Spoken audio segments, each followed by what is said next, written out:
Bloomberg Audio Studios. Podcasts, radio, news. The Stock Movers Podcast, your roundup of companies making moves in the stock market, harnessing the power of Bloomberg data.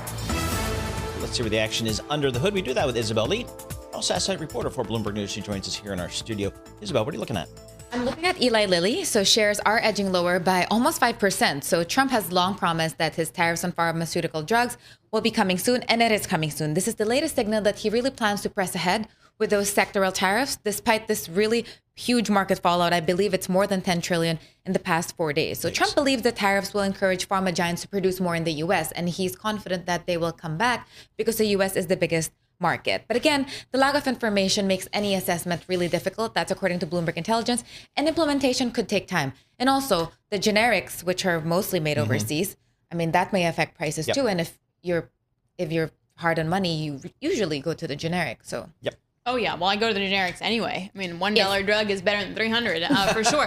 And medical devices, too, would get hit from that end as well. All right, let's go to Walmart here. So I was surprised that they reaffirmed their outlook despite all the uncertainty. Exactly. So it was higher by around 5%. It pared back some of those gains, but still up by around 3.3%. So they did reiterate their guidance despite the barrage of tariffs and weakening consumer sentiment. And it really just highlights how the world's largest retailer basically is confident that it can navigate economic uncertainty. So Walmart said that it's seeing net sales growing 3 to 4% this year. So the forecast accounts for tariffs, unlike its previous outlook in February. And Walmart is really seen as a barometer for consumer sentiment. I mean, it's really due to its sheer size and exposure to a broad swath of U.S. consumers. And they said they plan to absorb potential price hikes, and they plan to keep their products affordable. We do have D.A. Davidson analysts saying that this could squeeze profit in the near term. But still, Walmart has actually performed historically better during economic downturns. Yeah, okay, they can deal with it. But the mom and pop shop owner, I'm not sure. And boy, they vote too. So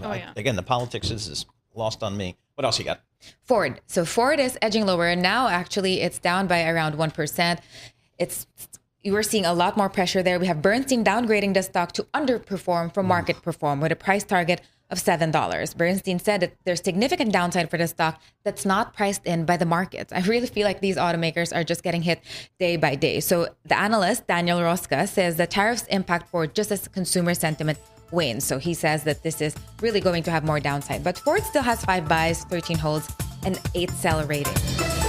The Stock Movers Podcast from Bloomberg Radio. Check back with us throughout the day for the latest roundup of companies making news on Wall Street. And for the latest market-moving headlines, listen to Bloomberg Radio live.